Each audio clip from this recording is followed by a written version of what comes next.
Think about your workday. For most of you, it probably starts around 8 or 9 a.m. and ends around 5 or 6 p.m. You might be a morning person who's sharpest at 7 a.m. or a night owl whose brain doesn't wake up until noon. But regardless of your personal biology, you're expected to be on during those specific hours. And here's what's fascinating. Ask anyone why we work 9 to 5, and they'll probably shrug and say, that's just when business happens. But why? Why do millions of people commute at the exact time, clogging highways and subways, just to sit at the desk during the same 8-hour window?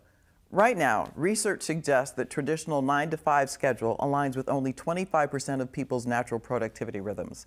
That means that 3/4 of workers are operating on a schedule that conflicts with when their brains actually work best. Some people are forcing themselves to be alert during morning meetings when they're naturally evening productive. Others are sitting at their desk during afternoon slumps when they could be at their peak. We've synchronized millions of people to operate on the same schedule regardless of whether it makes sense for their work, their biology, or their life circumstances. But here's the question. Who decided this was the right schedule? And why are we still following it? The answer is going to surprise you.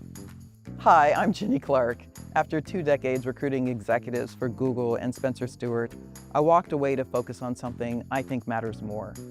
Quiet power, leadership rooted in self-knowledge, not self-doubt. I've spent years watching talented people dim themselves to fit broken systems. Join me on this channel as we embark on an honest and vulnerable journey to help you remember who you are. I have a few ways you can get involved in this conscious community. First, I've created a free career map to help you uncover your next career move.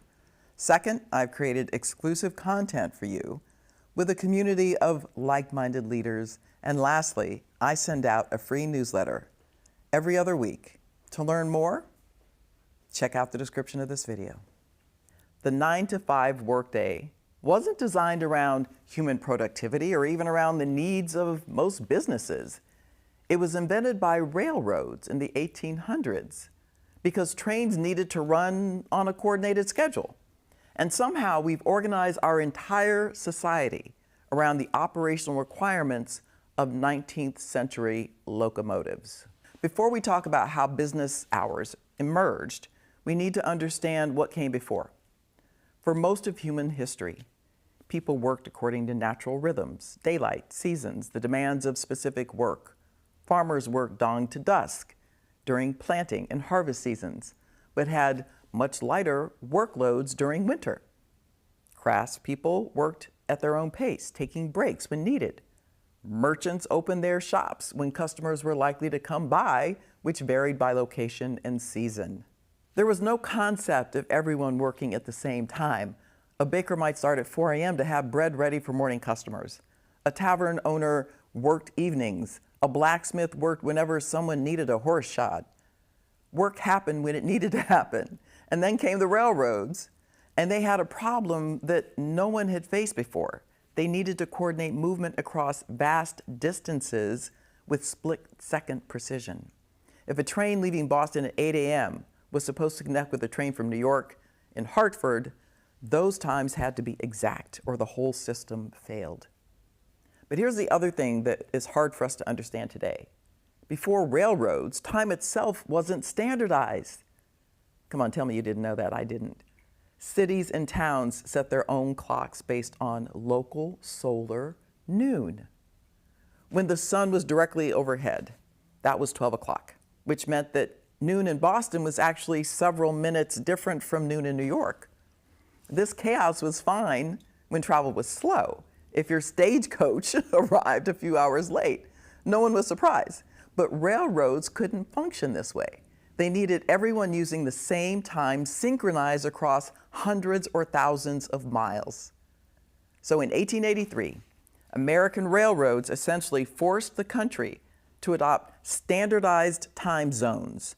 They divided the country into 4 parts, and they mandated that all railroad operations would follow these times. The federal government didn't officially adopt this system until 1918, but railroads had already made it the de facto standard. But the railroad did something else that would shape work forever. They established the idea that work should happen on a fixed schedule, a synchronized time across an entire operation. Railroad companies needed their workers, engineers, conductors, station agents, maintenance crews, all operating on the same timetable. Factory workers noticed this and thought, well, why shouldn't our operations work the same way? If railroads could get thousands of workers coordinated to precise schedules, surely factories could too. Well, by the late 1800s and early 1900s, factories were installing whistles and bells to signal the start and the end of shifts. Time clocks were invented in the 1890s to track exactly when workers arrived and left. The concept of business hours was born, not because it was the most productive way to organize work, but because it made workers easier to supervise and coordinate. And then office work adopted to the same model. Banks, insurance companies, law firms, they all established standard hours, typically 9 to 5, with an hour for lunch. But here's what's interesting. This schedule had nothing to do with when office work was most effective. It was simply mimicking the factory model, which had mimicked the railroad model. The 9 to 5 schedule became standard for white-collar work, not because anyone studied productivity patterns or human cognition.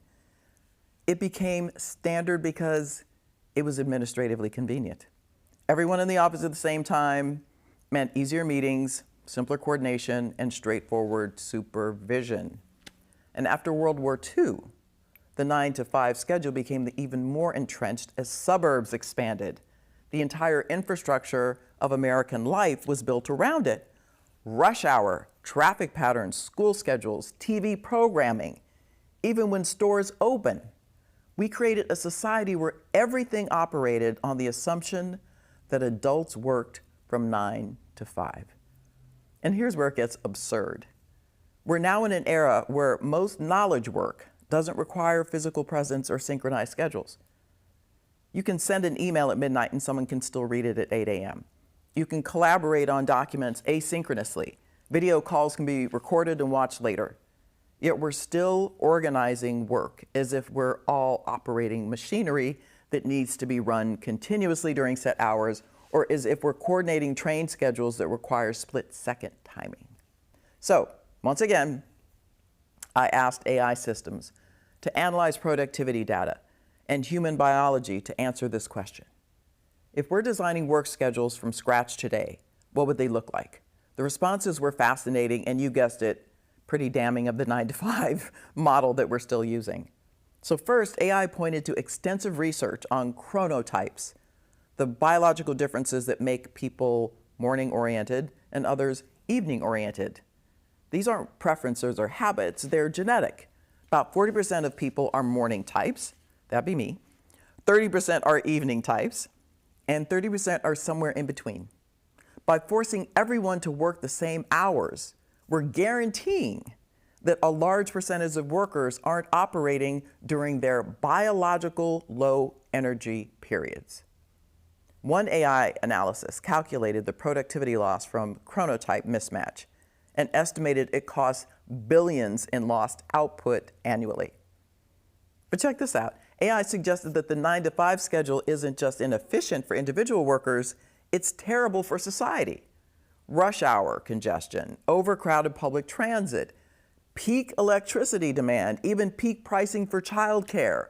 All of these problems exist because everyone wants to be synchronized to start and end work at the same time. AI painted this picture. What if we staggered work schedules across the day? What if morning people started at 8 a.m. and left at 3, while evening people started at 11 a.m. and left at 7? What if instead of synchronizing everyone, we optimized when each person is actually productive? One AI even suggested that current system persists not because it's effective, but because it's easy to monitor. Here we go again. When everyone's in the office from 9 to 5, managers can see who's working, or at least present. Remote work and flexible schedules require managing by outcomes rather than presence, which is harder and requires different skills. What strikes me about AI's analysis is how much we've sacrificed for administrative convenience and oversight. We have built an entire society around a work schedule designed for 19th century railroads, and we're paying the price in lost productivity, increased stress, environmental impact, and infrastructure strain. The 9-to-5 schedule made sense when work required physical presence at specific locations with synchronized activities. For most modern knowledge workers, it makes no sense at all. We're just following it because, well, that's how it's always been done. So here we are, organizing our lives around business hours that were designed to coordinate train schedules in the 1800s. And we're doing this in an era where most work doesn't require everyone to be in the same place at the same time. But I want to hear your reality with this. Are you someone whose natural productivity rhythm aligns with a 9-to-5 schedule, or are you forcing yourself to operate on a schedule that conflicts with when you're actually really sharp? Have you experienced the difference between working on a flexible schedule versus being locked into standard hours? Or maybe you're someone who actually prefers the structure of set business hours. I'm just kind of used to it myself. Here's what I'm really curious about. If you could design your ideal work schedule based purely on when you're most productive and what makes sense for your life, what would it look like? And for those of you managing teams, what's stopping you from letting people work when they're most productive rather than when the clock says they should? Look, I understand that some coordination is necessary. Some meetings need to happen in real time. I get it. Some customer-facing work requires coverage during specific hours. But do we really need everyone locked into the same exact schedule that was designed for railroad operations 150 years ago?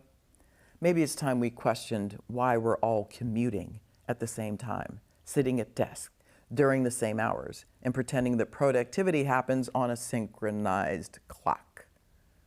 Because the data is pretty clear. For most knowledge workers, it doesn't. Drop a comment and tell me, what's your ideal work schedule? Are you a morning person, forced to take late meetings, or a night owl struggling through early meetings? What would change about your productivity and your life if you could work when you're actually at your best? This conversation made you question something as fundamental as business hours. Hit the like button. Share it with someone who's been struggling with the 9-to-5 grind, and subscribe for some more explorations of workplace norms that we accept, but maybe shouldn't. Until next time, remember, just because everyone does something the same way doesn't mean it's the right way. Sometimes we're all just following the train schedule. You ready? Let's get to work. I know firsthand how taking that first step can be the catalyst for life-changing transformation. I remember the moment I decided to harness my own strengths, and it made all the difference in my career. That's why I've created a career mapping tool just for you, to help you uncover your unique competencies and leverage them to design your own career map. Take the first step toward your next level by clicking the link in the video description. And let's start this incredible journey together.